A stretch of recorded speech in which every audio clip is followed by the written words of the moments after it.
কোন পেপাৰত আপুনি এনে এইটোৱে গতিকে আপোনালোকে এনেকৈ প্ৰশ্ন এটা সোধে যাতে তাত প্ৰতিক্ৰিয়া হয়, তাৰপিছত আৰু প্ৰতিক্ৰিয়া হয়।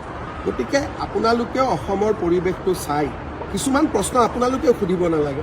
আপোনালোকে মোৰ পৰা এটা প্ৰতিক্ৰিয়া ল'লে লৈ আকৌ সংগঠন কেইটাক গৈ সুধিব হিমন্ত বিশ্ব শৰ্মাই এনেকৈ ক'লে, আপুনি কি ক'লে? কিন্তু গুৰিটোতো মই নহয়, গুৰিটো আপুনিহে।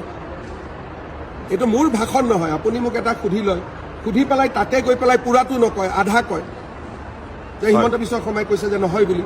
মই কি কৈছোঁ যে প্ৰক্ৰিয়াটো দীঘলীয়া, সংসদ যাব, কেবিনেট যাব, দীঘলীয়া প্ৰক্ৰিয়া। তেওঁলোকেও জানে, কিন্তু আপুনিতো মোৰ প্ৰতিক্ৰিয়া ল'ব যোৱা মানুহখিনিক এই গোটেইখিনি কথাটো কোৱা নাই। সেইকাৰণে এইটোৱে ডেঞ্জাৰ কথা। বহুত ঘটনাৰ পিছত মাৰ পিট, আন্দোলন, গুলীয়াগুলীলৈকে হৈ যায়, গুৰিটো ইয়াত লুকাই থাকে যে আধা কথা প্ৰচাৰ কৰে। সেইকাৰণে মই কষ্টই পাওঁ, কিন্তু আপোনালোকক সন্তুষ্ট কৰিবৰ কাৰণে আহি উত্তৰকেইটা দিব লাগে। নহ'লে মই বহুত কষ্ট পাওঁ। আপোনালোকে পকাই পেলাই এনেকৈ কৈ দিয়ে, তেওঁক গৈ ক'ব হিমন্ত বিশ্ব শৰ্মাইটো নহ'ব বুলি কৈছিল। মইতো নহ'ব বুলি কোৱা নাছিলোঁ, মই হ'ব বুলিহে কৈছিলোঁ। খালি হোৱাৰ প্ৰক্ৰিয়াটোৰ কথাটো কৈছিলোঁ। সেইকাৰণে পৰহিও সেইটো কামত লাগি আছে, আপুনি আজিও সেইটো কামত লাগি আছে, যাতে আজি আৰু গৈ মানুহৰ পৰা প্ৰতিক্ৰিয়া ল'ব পাৰে। প্ৰতিদিনৰ মালিকো এনেকুৱা মানে কি ক'ম, বেয়া শব্দ কোৱাৰ কোনো ভাষা নাই। আলফাৰ দিনাৰ পৰাই অসম কেইখন জ্বলাই আছে।